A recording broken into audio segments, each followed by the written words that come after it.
from yesterday's verse. We'll say Mangalacharan first and then we can discuss.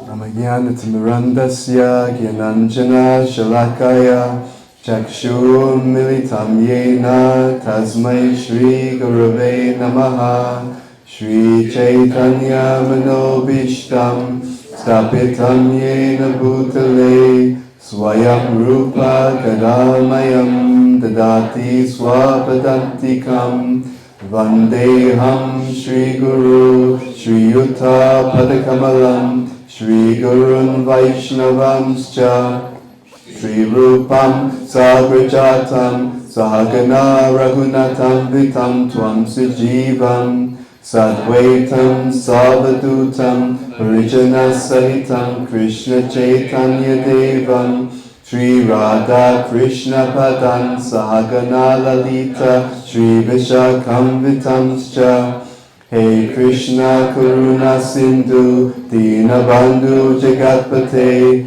Gopesha Gopika Kanta Radha Kanta Namostate Tapta Kanchana Gourangi Radhe Vrindavaneshwari Rishabhanu Sutta Devi Pranamami Hari Priye Vancha Kalpa Turubhyascha Kripa Sindhubhyevacha Patitanam Pavanebhyo Vaishnavebhyo Namo Namaha Jai Shri Krishna Chaitanya Prabhu Nityananda Shri Advaita Gadadhara Shri Vasadi Gaura Bhaktavinda Hare Krishna, Krishna Krishna, Hare Hare, Hare Rama, Rama Rama, Hare Hare.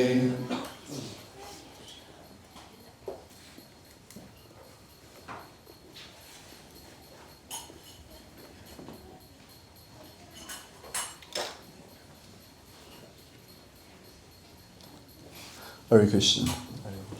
So, what I wanted to do is, so I'm thinking we have a lot of classes in the day, and so it's a lot to digest. So one thing that I think would help is that when we do, at least these sessions that I'll do, we'll begin with a bit of a recap, and that way it can help to strengthen some of the things that we've discussed. But also with a view towards practical application. I can see Marge is here, so we'll just wait for Marge to take his seat as well.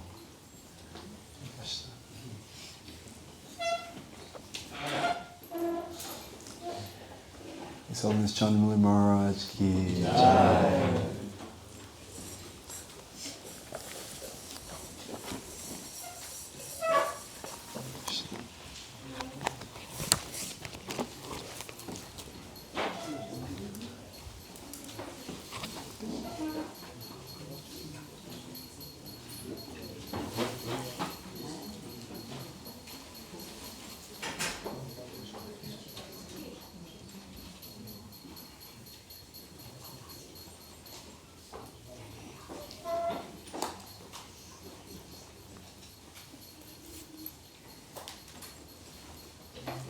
So, request the blessings of Maharaj and my other seniors and all the devotees so we can discuss further. So we've gone through the first 4 verses. Today we'll discuss number 5. But before we do, let's have that recap. So there were 3 key themes in yesterday's verse. What do you recall? Key themes. Sound is the seed of psychology. Yes, sound is the seed of psychology. Definitely. What was the other one? Liberation does not give freedom. Yeah, liberation does not give freedom, it's a trap. And the third one? Vaishnavas aim at Vrindavan over Vaikuntha. Okay. And within that, because I think it's also useful to really think about practical applications. The sound is the seed of psychology, of our psychology. What was the key point there? Anyone recall? What were we saying about how our psychology is affected by sound? Yes. So what we hear. So we mentioned how Shravanam, Kirtan, actually Vishnu Smaranam, or Smaranam in particular, all of these things, it's a neutral process. What I've noticed in our communities is that we hear things but we often don't understand it. So sometimes even we've heard mundane talks, gossip, we should give it up. But it's not necessarily understood why. Or it's like it's bad for other people, it's not nice. But it's not understood that it's a watering process. So the devotee is like someone in a tug of war. You're in the center, you're being pulled by different ropes in different directions. On the one hand, material desires. On the other hand, spiritual desires. I was thinking this morning, even when you come to a retreat, what you often notice is you feel very Krishna conscious at the retreat. You know that experience? And it wears off very quickly once you leave the retreat. But one of the reasons for that is exactly this point. When we're in the retreat, we're not watering the material seeds. So what's happening is you have extensive hearing. So in this tug of war, on the one hand it's material desires, on the one hand it's spiritual desires. You come to the retreat, all of the spiritual desires are being watered through this Shravanam, Kirtanam, etc. So then in the tug of war, you find you're moving very easily in the direction you want to move in. And you think, wow, this is amazing. But then we go home. Right. And then it's the mundane talks, hearing and discussing. So it's Shravanam on mundane things. And because it's a neutral process, it works spiritually, but it also works materially. So then we go back and then we're watering something else. And no one's ever told us, actually that material discussion is not neutral. It's not neutral. It's watering the material desires. And so therefore we find ourselves getting pulled in the other direction and thinking, what's going on? Therefore the scriptures, they give the poverty and the nivriti. They give the poverty the things to do. They give the nivriti the things to avoid doing. Now, let's just add, I wanted to add one dimension to that. And that is that while we are in this world, we often have many different duties, different things that we need to do. Marge alluded to this yesterday. He was talking about, he was quoting a verse from the Bhagavad Gita, whatever you do, whatever you offer, they should be done as an offering unto who? Krishna, right? So the scripture says, Smartavyam Satatam Vishnu. Always remember Krishna, right? But it also says, never forget Krishna. So the always remember Krishna is the direct process of bhakti. The ninefold process, Nava Anga Bhakti, always remember Krishna.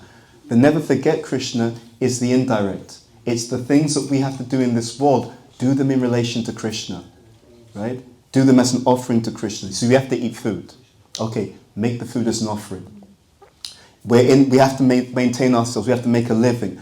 Think of how can I connect what I'm doing to Krishna. One way is even seeing the teachings in the workplace.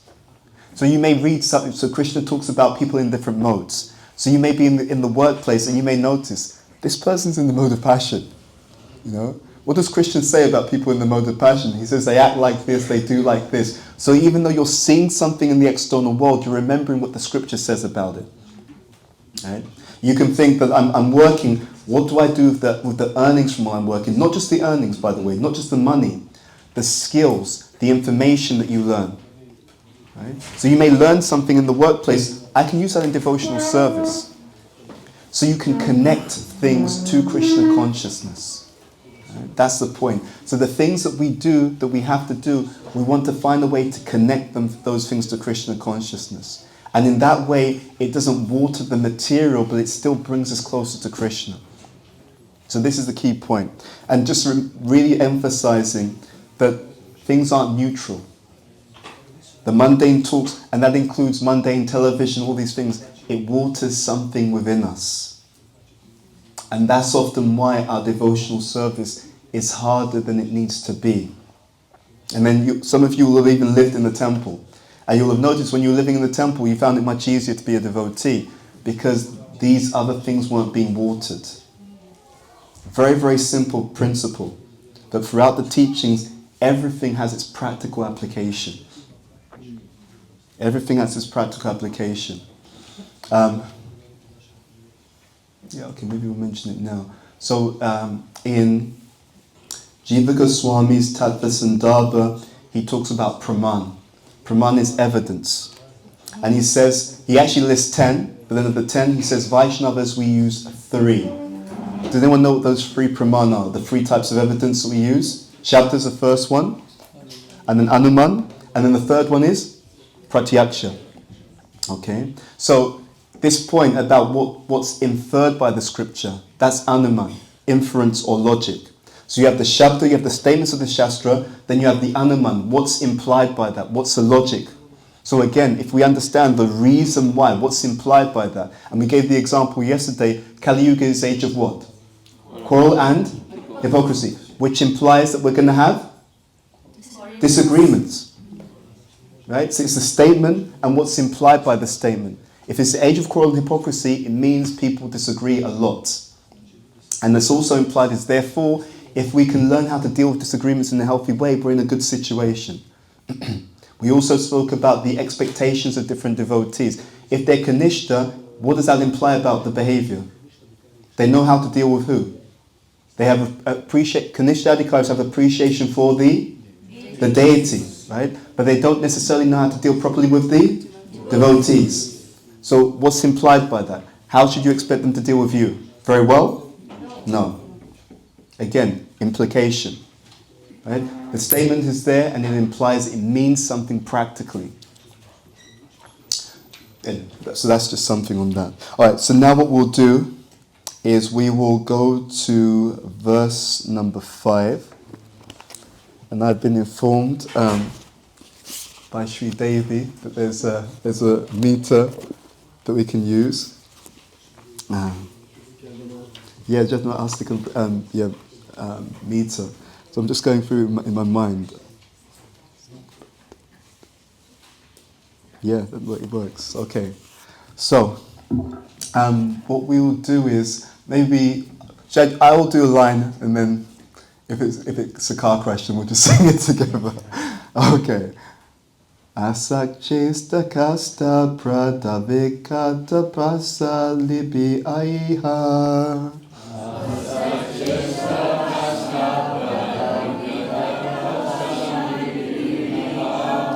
Prakamam kalmati prakata patapati vyaktikare.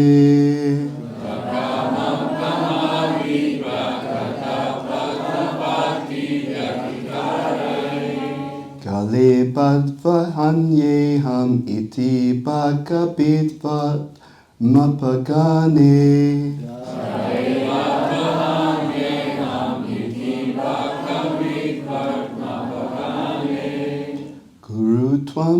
Kuru tvam putkaran avati sayata tvam mana ita. Kuru tvam putkaran avati sayata tvam mana ita. Okay, so we'll go through the word for word. Iha. Here in this world. Prakata pata pati. Attackers of the sparkling path of devotion. Vyatikare, the mob. Prakamam, of hideous enemies. Kamadi, who are lust, etc. Gale badva, binding the neck. Vikata Pashalibi, with dreadful nooses. Kasta Prada, troublesome. Asakchesta, of wicked endeavors. Hanye ham iti, I am being killed. Kurutwam, you cry out. Utkaran, piteously. Iti bakalbit vat mapa gane. Like this to devotees of Krishna, the killer of Baka. Manah, of mind. Avati sa yata. So they will save. Twam, you, itaha, from these enemies. Okay, so translation. So, Raghunath Das Goswami states, while here on the revealed path of devotion, I have been attacked by the hideous gang of lust, etc., who have bound my neck with the troublesome, dreadful ropes of wicked deeds. I am being killed. Cry out piteously like this to the devotees of Sri Krishna, the destroyer of Baka. O mind, they will save you from these enemies. Okay. So, Kamadi. So, this translation, Kamadi, who are lust, etc. So it's actually referring to all the 6 enemies. All the 6 enemies of the mind: lust, anger, greed, envy, pride, illusion. And it's interesting, when Arjuna asked Krishna in the Bhagavad Gita, what forces us to act even against our own best interests? And he says, Kama esha, Krodha esha, Rajaguna samudbhavan. Right? This Rajagun is there, this particular mode, and this karma, Kamadi, as being explained here, is the leader of the 6 enemies of the mind, actually. So, there's a term, Kam Anuja. The younger brother of lust is anger. Like that. They come together. So, there's a whole understanding here that when there is lust, and if there's an obstacle to that fulfillment of that lust, it creates anger. Right? So you want something, and something is getting in the way of what we want. Therefore anger. But it works also, unfortunately, in the other direction. When the lust is satisfied temporarily, because it's never satisfied properly, when lust is satisfied temporarily, it leads to greed, which is another enemy. In fact, see, anger is an energy that allows us to push through to achieve what we want. So even though this is not mentioned in the 6, fear is also involved in this process. Because when the lust is there, I have some material thing that I want, and then I can't get it. Normally that creates anger. But if I can't get it because my strength is not greater than the obstacle, right? In other words, you want something from someone, but they're stronger than you are, right? So you're threatening them, and they threaten you back. They say, no, you can't do it. So then you feel fear. Because actually, the opposing force is stronger than your own desire for that particular thing. So, like that, these different enemies are there. But behind all the enemies, there's an even deeper root to those enemies.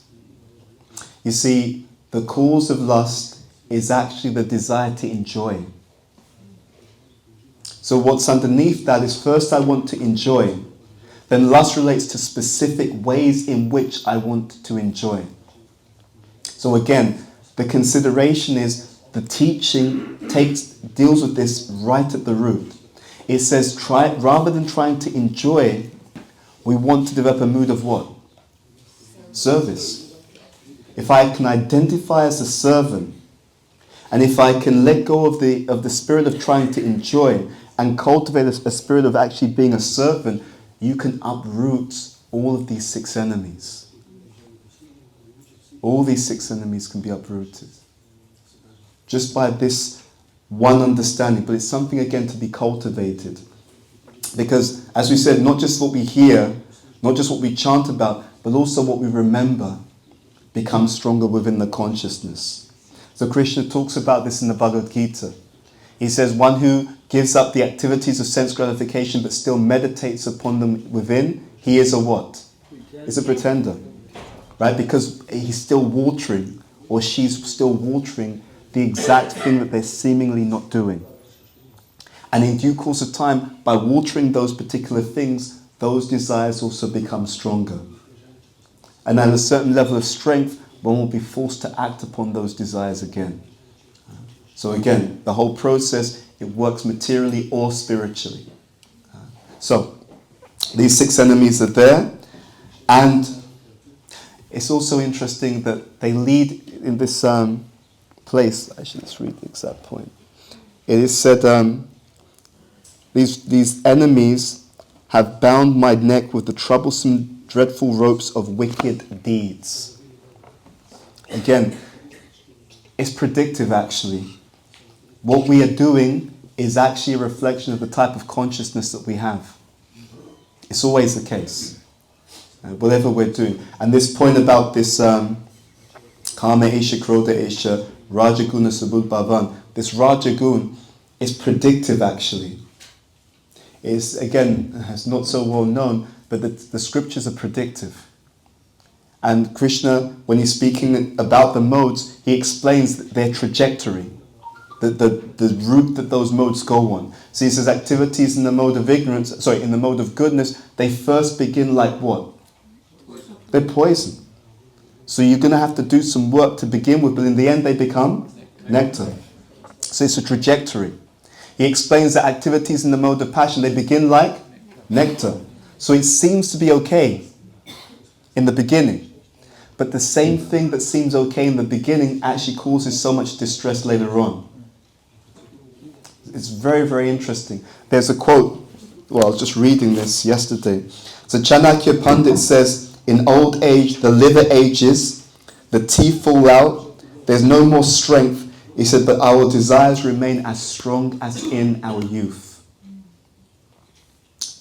My wife was reading 4th canto, and she shared that there's a statement by Prabhupada in one purple in the 4th canto. It says, the more that one enjoys illicit activities when they're young, the more they suffer when they're older. And it's to this particular point. Because it means that something's cultivated, but then the vehicle by which one tries to achieve that thing is now being destroyed. So you're trapped with all of these intense agitations and desires, but you have no means of fulfilling them. And that's the definition for torture. So this point, these desires within the heart, they are the wicked highwaymen. And it's talked about this shining path of devotion.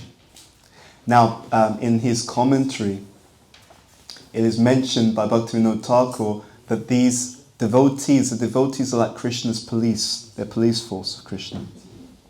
So when we take proper shelter of the devotees, they actually give us protection. We were in Vrindavan.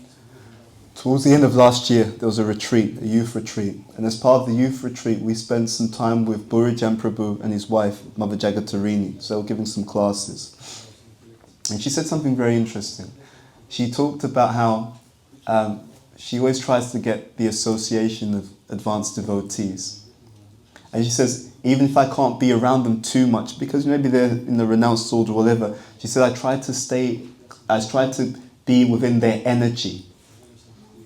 Like that. Because the devotees actually carry a certain energy, a certain Shakti. And that energy also impresses upon us to the extent that we're open and receptive. So one type of association is that physical association. The other type of association is the instruction. Right? So Vani, Vapu, both things are actually wanted. There was one Prabhupada disciple. When Prabhupada was preparing to leave the planet, Prabhupada told the devotees, you can all come and be with me. He was in Vrindavan. And this particular devotee, he was thinking about going, but he was told service in separation is higher. Right? So he didn't go. He regretted it, actually. Because Vani and Vapu both are important. If you can get the Vani, you should actually take it. But the reason why, if you can get the Vapu, you should also take it. The reason why Vani is considered superior is because it's there in all circumstances, whether the Vapu is there or not. You see, like that. Anyway, he didn't take that association. He feels, in hindsight, that he should have done it. So, the devotees, their presence, it actually gives a flood of devotion. If we're receiving that, if we're receptive to that, whatever they carry in their consciousness, we have some opportunity to experience. In Nectar of Devotion, it talks about shadow ecstasy. that sometimes one may experience something just by being in the presence of a great devotee, and some of the spillover of their devotion comes into our experience. There was one devotee who was he was serving a well-known devotee in our movement. I won't mention his name, but he was serving this devotee in Vrindavan, and what happened was he actually saw the deity move in relation to that devotee, but because he was around that devotee, he experienced it as well. And he had that understanding that this is what that devotee is experiencing, but because I'm around them, I get to see or have some spillover from their own spiritual effect as well. So it really is like that. We actually exist in different dimensions according to our level of consciousness. You know? So even, for example, devotees have Gauranitai deities. Actually, the degree to which the Lord manifests in that deity form is due to the degree of devotion of the person who comes before the deity. So the more someone is devoted, when they come before the deity, the Lord is more, oh, it's you. He's more active. So our devotion is like a magnet. Krishna's hiding, but like a magnet, it pulls him forward. And therefore we see him more in our own life according to that devotion as well. This is why the devotees and their presence is so important. So we have to also cry for their protection. But going back to the thing that Maharaj spoke about, we can't cry out to the Lord unless we feel a sense of humility. We can't cry out to the Lord unless we feel a sense of pridelessness. Because pride has a lot to do with thinking I can do it by my own strength. And humility is the opposite. Humility is that mood of dependence. It is that, it's an expression of Sharanagati actually. So Bhaktivinoda Thakur, in the Harinam Chintamani, he says surrender, Sharanagati is the Swarup Lakshana of the devotee. It's the primary characteristic, root. And he says all these 26 qualities of a devotee, they're Tatashta Lakshanam. They're secondary, but it's most important, the root of it all is that we surrender. So this verse echoes this point, dependence on the Lord's devotees. I've seen in my own life, so many times I had some idea or some thought, but when I would speak to my seniors, they would actually point something out to me that I had absolutely no access to. No access to. I had the darshan with one Shiksha Guru, and he actually was able to tell me something that was going on with me that I was even completely unaware of. Completely unaware of. So we are benefiting from the spiritual progress of others actually. We're benefiting from the spiritual advancement of the other devotees if we know how to take advantage of it. And to take advantage of it, it is the process of hearing, inquiring, etc. So we sometimes, you just read, but that's not enough because we need to, one of the reasons why it's not enough is because the scriptures are such that sometimes a particular subject is placed in many different places in the scripture. So by reading, you may understand one piece of the puzzle, but you may not know that there are other aspects of that same teaching in other areas, and when you bring them all together, it gives you a complete understanding. So reading is important, but it's not enough. We want to then hear. Right? But then hearing is not enough. Why? Because there's gaps in our knowledge. Or we hear something, but the tendency is whatever I hear, I see it within my context. I may not see it in its full context. We were doing some outreach, and then there was one devotee who was speaking to me, and they pointed out, they said that, yeah, they feel that they can be very Krishna conscious by doing whatever they want to do for Krishna. And it's true, there's value to that. But where they were resistant was that Krishna says at the end of the Bhagavad Gita, Sarva dhammam parityaja, mamekam saranam vraja, ham tvam sarva papebhyo, moksha yisyami masucha. And Prabhupada says the final instruction is the most important actually. The final instruction is the most important. It's complete surrender. So all these different stages are en route to that particular goal. And there was actually some resistance to the goal. So in good association, it's pointed out, yes, what you're doing is good, but this is a stage in the journey. It's not the goal. Right?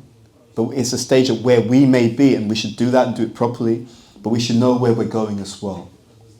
So this idea of reading is important, but then reading and hearing is important. Reading, hearing, and then inquiring. Right?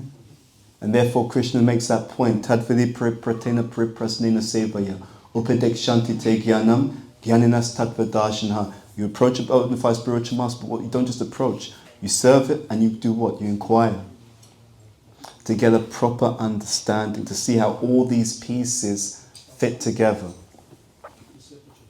And then even then, we can strengthen or deepen our devotional samskars by also reflecting on these points.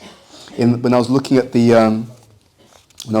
this section, it's very interesting. Baladev Vidyabhushan, he gives an explanation to a verse in the Bhagavad Gita, and he explains how we give up these varshanas, right? These strong material attachments or material samskars. He says we can do it with the help of our mind. He says what we can do is mentally analyze material enjoyment and consider to ourselves, what good will it give me ultimately? Right? Where will I end up if I continue in this particular space? Again, like we said, the trajectory. A particular activity, it carries us in a particular direction. I was asked to get involved in one project. And I was just looking at the individuals involved, and I could see there was just so much passion. And I knew if I get involved in this project, it will just be great in the beginning, but in the long term, it's just going to be really, really, it'll be intense. There'll be a lot of intense work like that. So again, these teachings are practical. You can see where something ends up by its mode, actually, by the trajectory of that particular situation. It's got this particular mode. Therefore, in the short term, it will be like this. In the long term, it's going to be like this. Is that where you want to go? Like that. Oh, so he says, so we can give up these varshanas with the help of our mind. He says, by doing so, we'll gradually force our intelligence to meditate on the pure soul, which is full of Satchidananda, and it will take us away from sense enjoyment and meditating on the sense objects. Ramanujacharya also says something. He says, Ramanujacharya says we can give up enjoyment for sense gratification by reflecting on the fact that despite all of our efforts, whatever we gain, we'll never be able to hold on to. So by that meditation, we can understand again what's the conclusion of what I'm doing. Like that. Actually, Chanakya says even something similar. He says you consider. Yes. So Ramanujacharya, he says we can give up enjoyment for sense gratification by reflecting on the fact that despite all of our efforts, whatever we are trying for materially, we will not be able to keep it in the end. The difficulty with the modern world is it doesn't create so much space for reflection. Yeah, so we hear and it goes in one ear, it usually comes out the other ear very, very quickly. But if we can take some time to reflect, and this is actually mentioned in scripture, Manah, it strengthens the bhakti samskars. So if you read something and if you think about it, if you reflect on it, then you're reversing that process that causes us to become materially entangled. You're strengthening those bhakti samskars, which again makes it easier to practice devotional service. It is a fact that for the vast majority of devotees in our movement, it's actually, they find it harder to practice devotional service than they should. And it's because of this watering process unconsciously. I'm watering we read about this, right, the weeds, and then people don't know, but actually what's being done is actually making them stronger. And because they're becoming stronger relative to the devotional creeper, then it becomes a real tug of war, and actually we're being pulled in the wrong direction. But it's by the watering process. So what we meditate on, if we have this practice as Ramanujacharya is given, as Baladev Vidyabhushan is given, if we do that watering process by reflecting on the devotional aspects, our philosophy, our practices, the instructions of the spiritual master, you make them stronger just by that process of reflection. It's a type of smarana. And in that way, you actually find it becomes more and more easy to practice devotional service, because when we first came, that's actually why it was so easy in the beginning. When we first came, it was like, wow, this is amazing, and then we just gave our full attention to some extent to that practice. And therefore we were just watering those devotional samskars, and we weren't watering the material samskars, and it was like, wow, this is incredible. I'm probably going to become pure in about half an hour, like that. There's enough time for lunch before we hit prema, like that. But then we forget how this works. It's really important to understand why. Whatever we're doing, it's really important to understand why. And it's got to be a why that's compelling. A why that is compelling is a why that will cause you to follow it. Right? I could have told you in yesterday's class, you should give up mundane gossip because it's not nice. Probably most of you will think it's not a big deal. It's not nice, but it's not causing me any pain. I'm going to do it subconsciously, right? Because we're devotees. But if you tell people this is what's making your spiritual life much harder, because you're watering the material desires, you don't know it, you don't realize it, but that mundane gossip and all those mundane activities that we expose ourselves to, unless we're actually doing it in connection to Krishna, we're watering the very thing that makes our spiritual life difficult, because that tug of war is going on. Then it's like, wow, I'm the cause of my own spiritual life becoming more difficult. And I have the power to stop making my own spiritual life more difficult than it needs to be. It's a different angle on the same thing. Yeah. So, a few other points. So, this is interesting. In this verse, let's see how we're doing for time. In this verse, it is explained that cry out piteously like this to the devotees of Sri Krishna, the destroyer of Baka. So we mentioned how one methodology for overcoming anarthas is to study these pastimes of Krishna in Vrindavan, where he kills those demons. If you hear about those pastimes, speak about those pastimes, reflect on those pastimes, it helps to remove that particular anartha. So Bakasura, anyone remember what type of creature he is?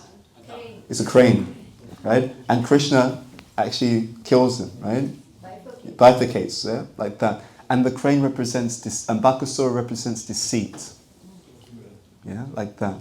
So here, and actually in the next verse, there'll be more focus on that point about deceit and hypocrisy, but that's verse number 6. But Bakasura represents deceit. And so these enemies cause us to move away from Krishna. Karmadi. Okay. And it's also interesting, even the way that this is translated. You will find in Prabhupada's books, how much? Yeah, what is deceit in relationship to the six anarthas?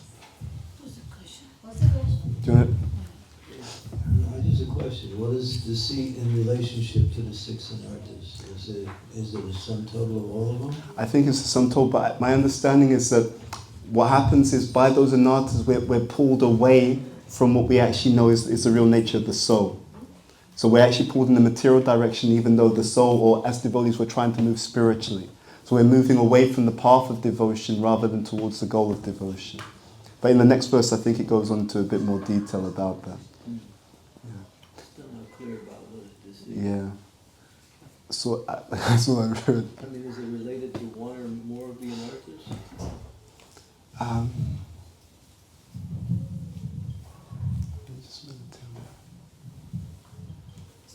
I think it's related to all of them, because what I read in the Bhajana Darpana by Bhaktivinoda Thakur is that through lust all the other anarthas manifest, all those other 6 enemies manifest.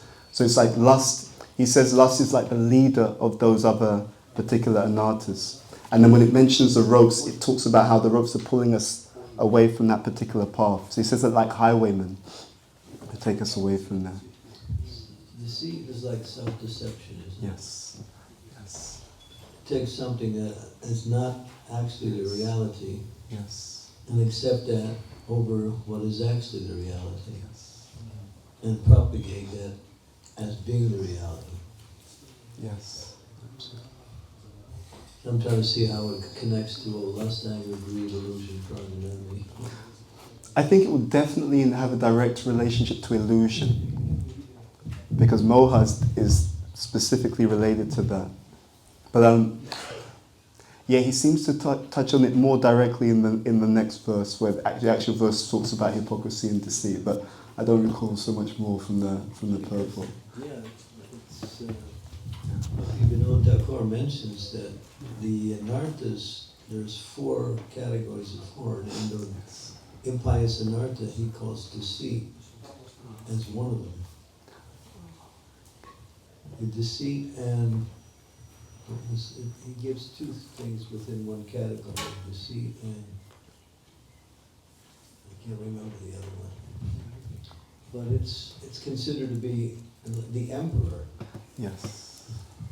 Amongst all of the anarthas. Yeah. Thank you for that.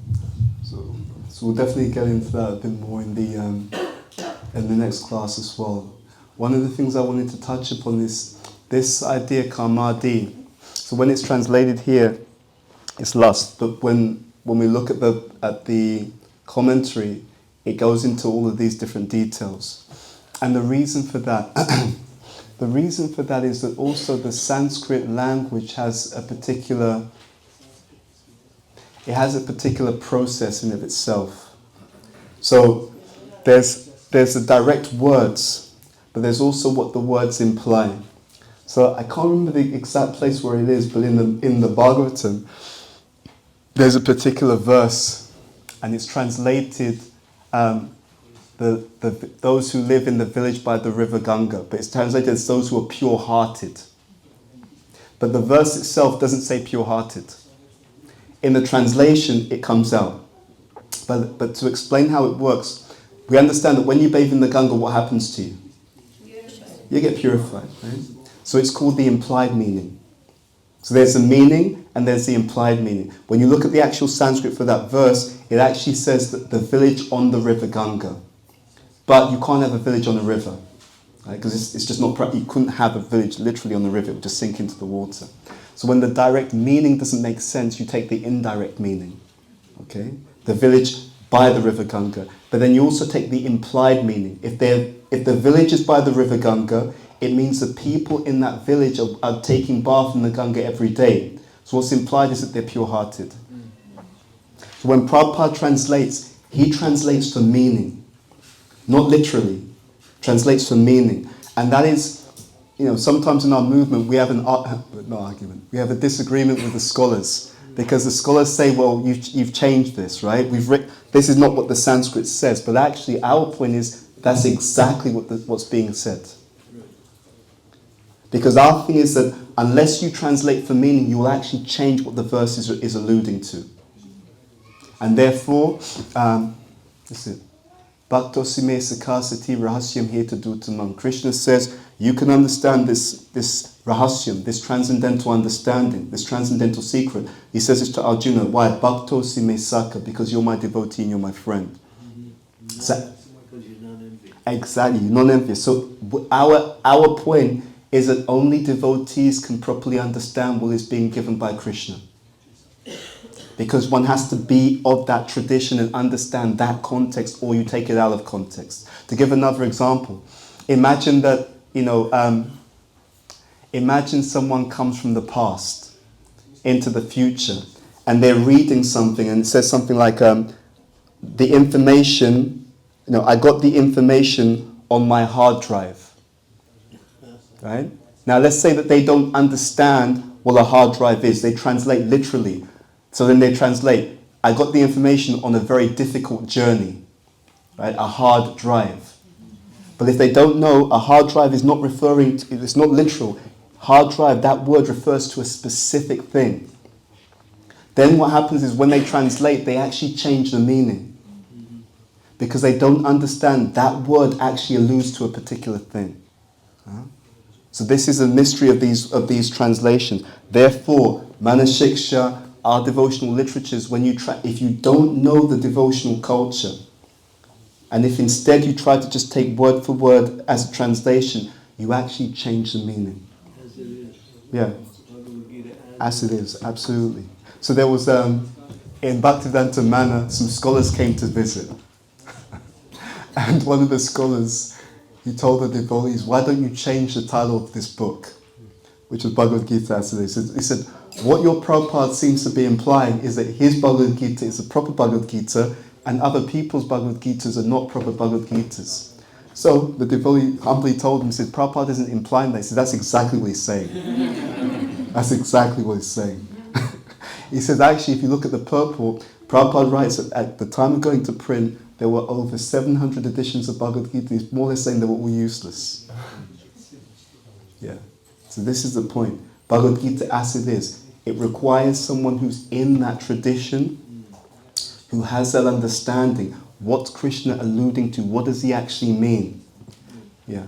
Please. One scholar, they translate bhakti as karma, and that becomes their focus. Activities, but they don't connect the activities to devotion. Yeah. So the actual translation, or the proper translation is, it's devotion, bhakti, not just karma. Karma has another meaning. And then therefore they implied the wrong meaning, and we have an understanding of what karma is, so it's not bhakti. Absolutely. So that's the Gitas are like that. It's just karma. Yeah. So it can be these things, if they're not understood properly, can be translated in so many different ways, which actually take us away from what Krishna's actually, what he wants Arjuna to know. So yeah, before that was an interesting point. So again, Kamadi, lustfully, it means all the 6 enemies, of which lust is the beginning. So it's an interesting progression between verse 4 and verse 5. So in verse 4, the gross obstacles, right? So this idea of mundane talks, etc., the gross obstacles. Now, this verse 5, we're looking at more of the subtle obstacles in terms of those things within the heart that become problematic. And as we said, from lust comes all these other enemies. Let's see. Now, this is also very interesting. Our anartas, they actually steal away the wealth of our bhakti. That's why in this verse it's talking about them as, what is it? Let's see. I've been attacked by the hideous gang of lust, who have bound my neck with the troublesome, dreadful ropes of wicked deeds. Okay? So what happens is we're cultivating a certain treasure within our heart.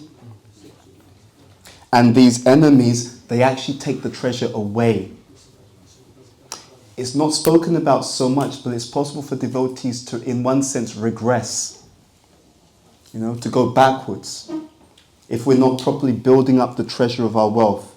Like that. And what tends to happen is if someone goes back into the material energy, they usually take on the behaviors that they had before they came to Krishna consciousness. So let's say someone's a hippie before they joined. When they leave, you see that their tendencies in that kind of area, they start to manifest again. So we have a wealth that we're building, and we have to protect that wealth. The protection comes by the association, the proper association of the devotees. It comes by the proper association directly, but also the association of the devotees through their teachings, through their example, and through their instructions. I repeat, through their teachings. So when we associate, I know Maharaj has spoken about this a lot. Prabhupada says you can associate me with my books. So we can have this association by the reading. And don't think it's just a mundane thing. It's actually very, very deep association. By the reading, by the instructions. One stays connected to the spiritual master through the execution of the instructions. What did Guru Maharaj tell me to do? What did he tell me not to do? Why did he tell me to do it?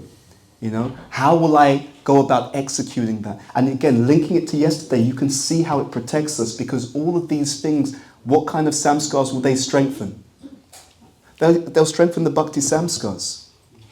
You can be in the world doing whatever you're doing, and you could be thinking, how am I going to use this in my spiritual master's service? How can I apply this in my guru's service? And even though you're in the world, you're actually strengthening your devotion at the same time. Like that.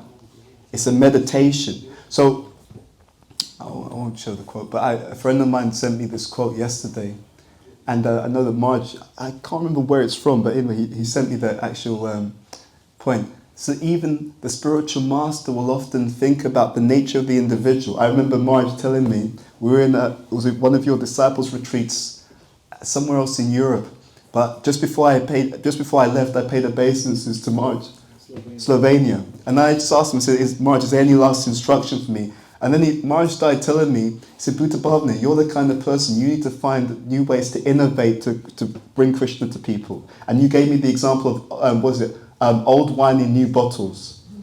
Yeah, and you gave me that example. And it's interesting, I spoke to Radhanath Maharaj.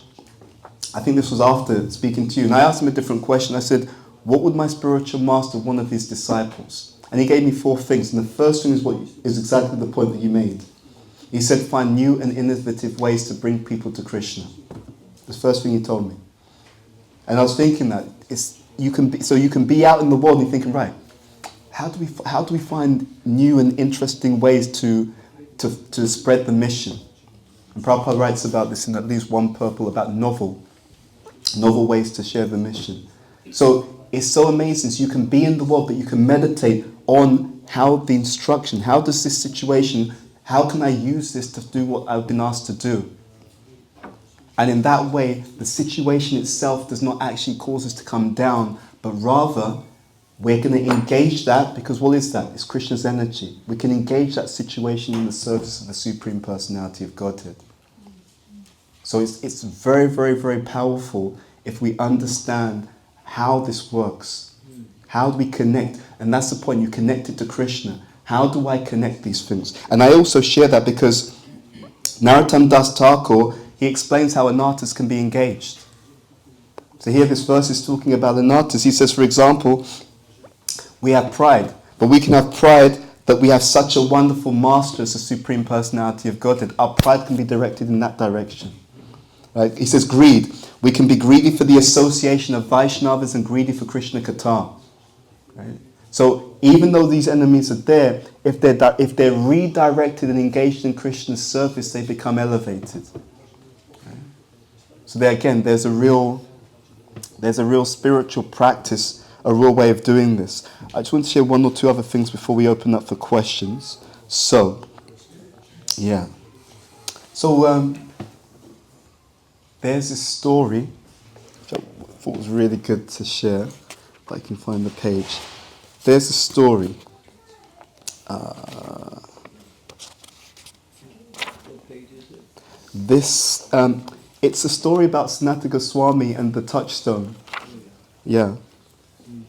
So I'm just going to see if I can find it. If not, I'll just give it in a very abbreviated form.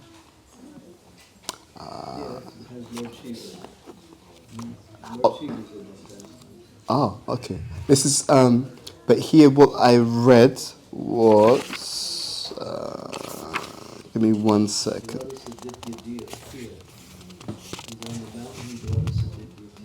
I think this is a slightly different pastime.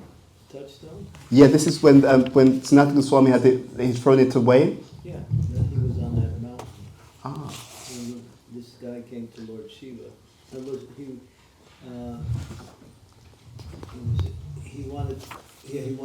He came to Lord Shiva for a benediction. Lord Shiva sent him. That's it, yeah. Yes, that's the pastime. So basically, when this person comes to Sanatana Goswami, he actually basically is redirected. Well, if you want this, there's a touchstone which is there. He's already thrown it away. And so the person takes it, but then he actually realizes, hold on, if this person's thrown away this touchstone, he must have something higher. And so actually he realized, he throws the touchstone away actually. He throws it in the ocean or in the river. No, he doesn't. He doesn't? Oh. This is... He first comes to Sanatan, and then he says, I know you have something more valuable. Yeah. I want that. And Sanatan says, I can give you that, but first you have to throw it. Okay. Yeah, so he throws it away after speaking to him. Prerequisite Yeah. for getting it. Yes. Which is also connected to the whole process of bhakti. Yes. So the point is that he realizes that this person has something higher. And he realizes, Marge said, he has to let go of the lower to get the higher. And by doing so, he then becomes elevated as well through that association. But the key point is that through the association of devotees, we see a living example of a higher taste. Yeah. Through the association of devotees, we see a living example of the higher taste. And in that higher taste, it impresses upon us that there is something greater than material sense gratification. There's something greater that we can experience, something greater that we can be about, if we're ready to actually pay the price for that. Yeah. So I wanted to share that as well. Let's just see if there's anything else before we open up for questions.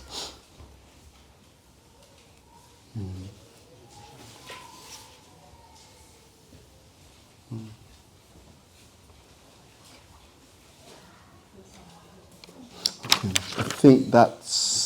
I think we'll stop there. We covered most of the points we wanted to cover. So yes, questions, comments before we go. Anyone? See some hands? Can we pass that off?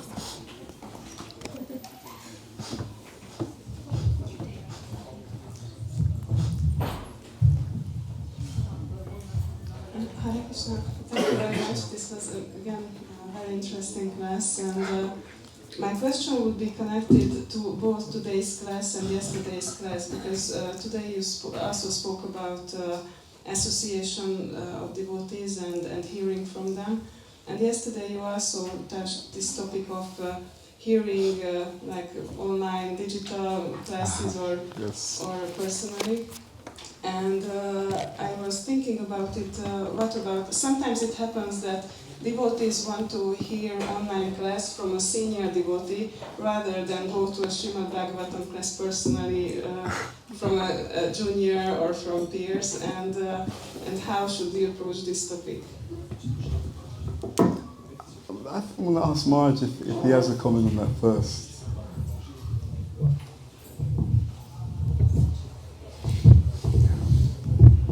You mean that person is living in the temple and then they decide not to go to the Bhagavatam? Is that? Sometimes, but even in the same town or city. I don't think it's an obligation you have to go to the temple to hear the Bhagavatam class. But if you could, that would be the preference. I wouldn't make that a principle of this is right and this is wrong. I think it's a matter of consciousness to choose. But what you're saying is that it gives support to the devotees who are giving class by being there. Also that, because once this was asked from Shivara Maharaj in a podcast. And what did he say? He spoke about it that if everyone just wants to listen to online classes, then there will be no morning classes. But it was one aspect, and I was thinking about it. Well, yeah, that's the absolute understanding, but sometimes it's not always convenient. Just like we want to go to the temple, but maybe we live 2 miles away. And not 2 miles away, but 2 hours away. So that may not be practical. If we're living in the temple, we should follow the process. Yes, 100%. That I agree with. Can I add something, Guru Maharaj? Yeah. His Holiness Niranjan Swami was asked this question: which part of the morning program, I don't have time, I really have a hard time, which part of the morning program can I absolutely not miss? And Maharaj said, it's the morning class, because that's the time when you get to be with devotees, you get to hear the philosophy, you get to clarify your doubts, and you hear the questions as well as the answers of other devotees, which sharpens your understanding. So Maharaj thought that you won't get all that through online class, because you're a passive listener, you're not engaged as much as if you were in person at that class. So he said that one should try to attend the morning class. I agree. But I don't agree in all circumstances. Right, we were, yeah.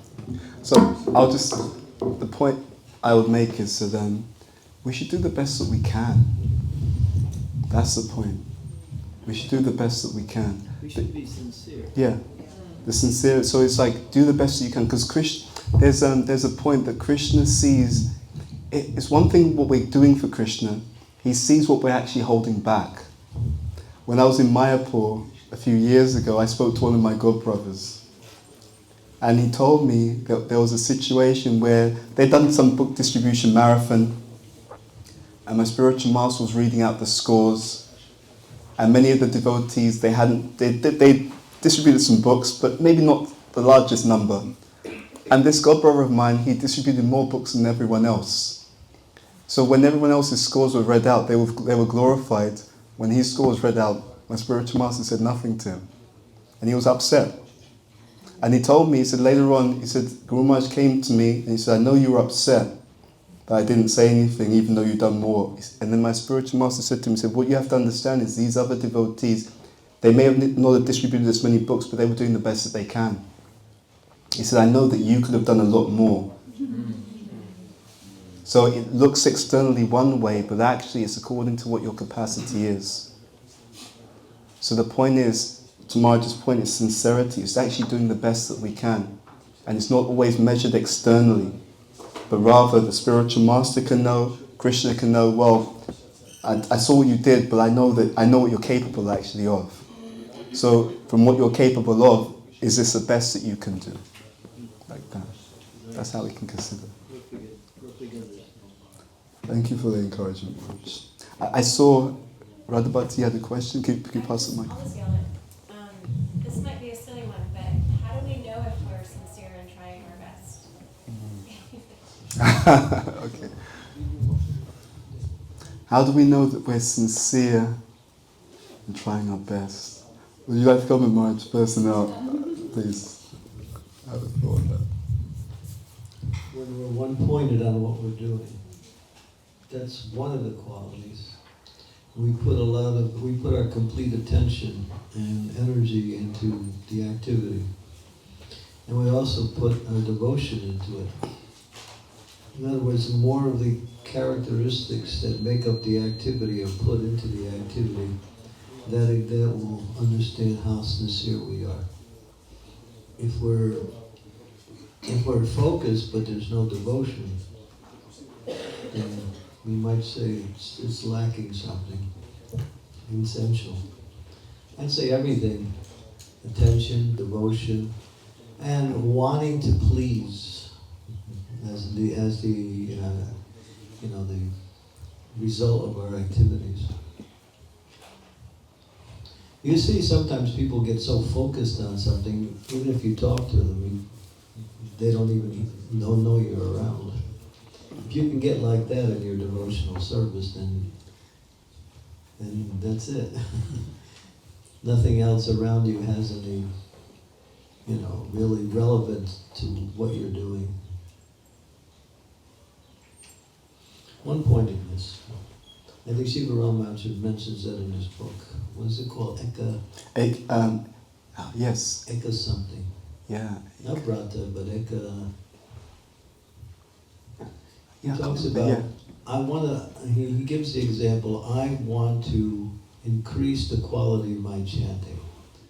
So I make that my focus every time I sit down and chant. With the desire to improve the quality and the devotion in my chanting. It's in that book. Sankalpa Modi. Yeah.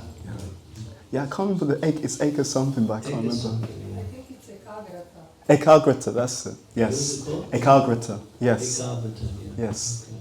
There's 4 principles, and that one seems to be the essential one. Yeah. We get distracted. But if you're getting distracted, it means you're really not putting all of your attention into what you're doing.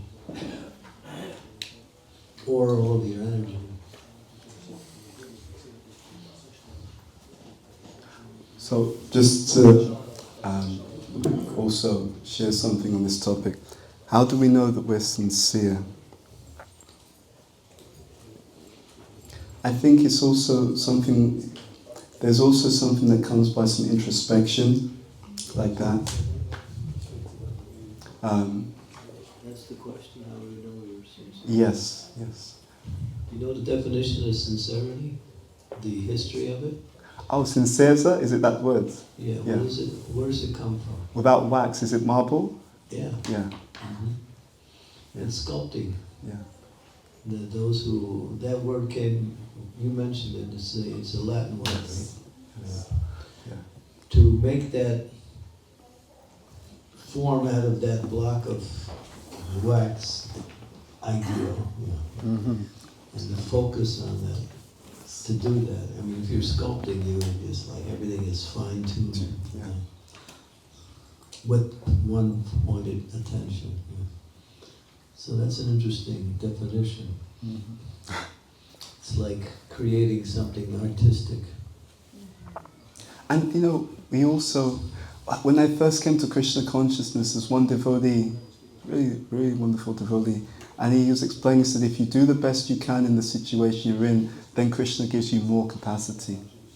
So we can just try and fine tune. I would also say,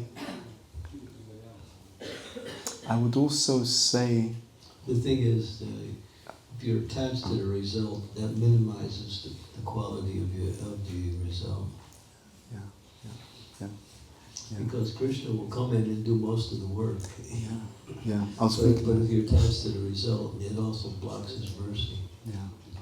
So what happens is that if we try our best to do it, but also in a joyful way, then Krishna will get more and more involved. I remember hearing this, that how one of the ways in which we know what Krishna wants, echoing something that Mara just said, if we try and do whatever we're doing with as much devotion as possible, then Krishna gets more involved. Yeah, he sees, oh, they're trying, and they're actually trying to offer it to me. Okay, you wanted to offer it to me, then he'll get more involved and it'll go in a particular direction, but joyfully and in a positive way. So it's that with the enthusiasm and trying to do it as a loving offering, because then we feel the heart's full, and Krishna's also pleased, like that. Yeah, does that make sense? Yeah. A last question. Okay. Hi Krishna. You spoke about proper association. From your observation, where do we go wrong in association with devotees? Yeah, I think the first thing is we have expectations of the devotees that are not aligned with what the scripture says we should expect. So we come in with our own ideas of how devotees should be.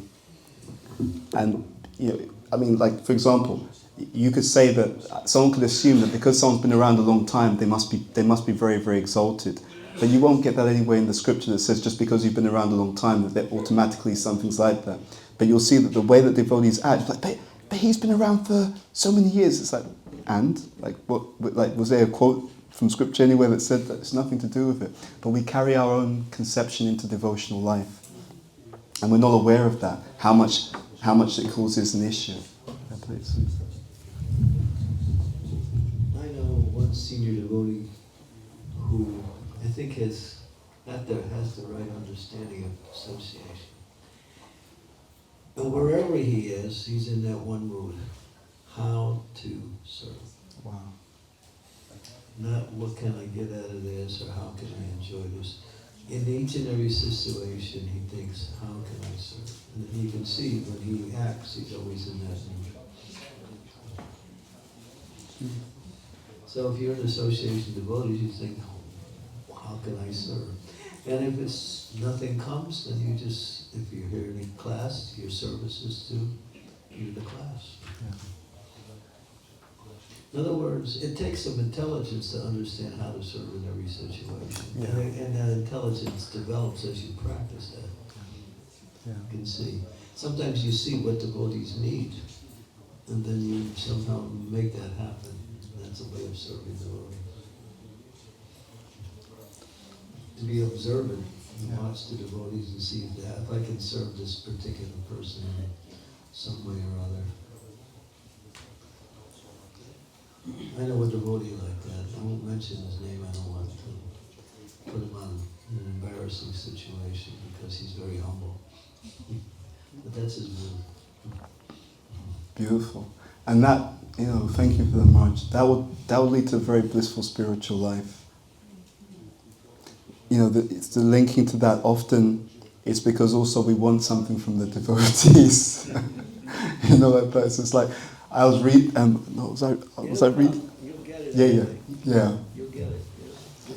I was listening to one class just before I came here, and it was one guru, sannyasi in ISKCON, and he was mentioning how even sometimes people come to the class and they're looking to be entertained, like that. So it's a class, but the spirit is one of enjoyment. It's like, come on, tell me, when's he going to tell a joke? Like, what's wrong with you? Like, you know, what about some stories? Like, you know, and but again, it's I'm coming, but actually maybe we'll talk about this more in the next verse, because the next verse really gets into this. But they're coming for something rather than coming to serve. And so it makes it it changes the focus, but it's often very subtle. But actually the difficulty is that same enjoying spirit spills over into other areas of life as well. And it causes us to not get the full benefit that we could get. Yeah, I got chastised. It was good. But the person who chastised me made us generously. I came to a class of a very senior devotee and was thinking, I'm going to learn some of the points he says so I can use it in my preaching.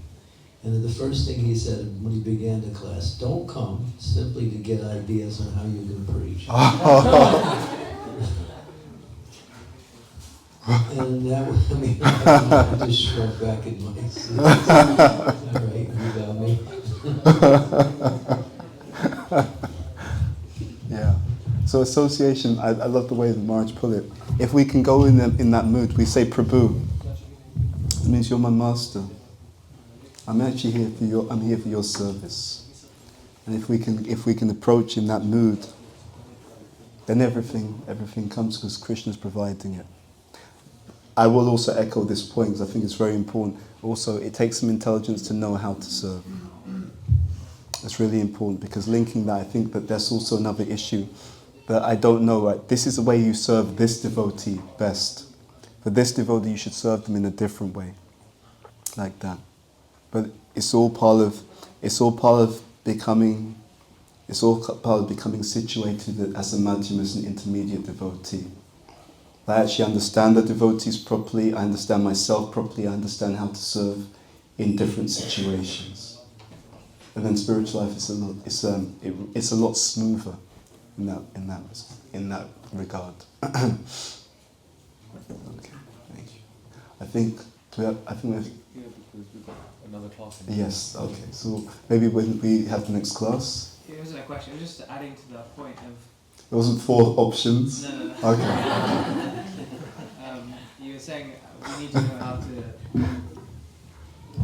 You were saying we need to know how to serve individual people differently, and I think that's the foundation of our movement. Is it's personal. I think you've made this point before. I got this from you. Is Krishna consciousness is personal because Krishna is a person. So when we're serving, we have to serve them as a person, as an individual. And that's the distinction between our philosophy and what we do, and that's why it's so unique. Otherwise, it's impersonalism. Yeah, otherwise it is impersonalism, absolutely, yeah. And it happens a lot. It happens a lot. So we'll end here, because I know we have a few other things to do, but thank you very much. Thank you, Marge, for sharing. No, thank you for sharing, Marge. Thank you for sharing. I had to kind of control myself. you just touched so many points. I just had to. Okay, so Better next class. we'll stop there, and we'll continue. I think in an hour's time for the next one. But I think there's breakfast now. Yes.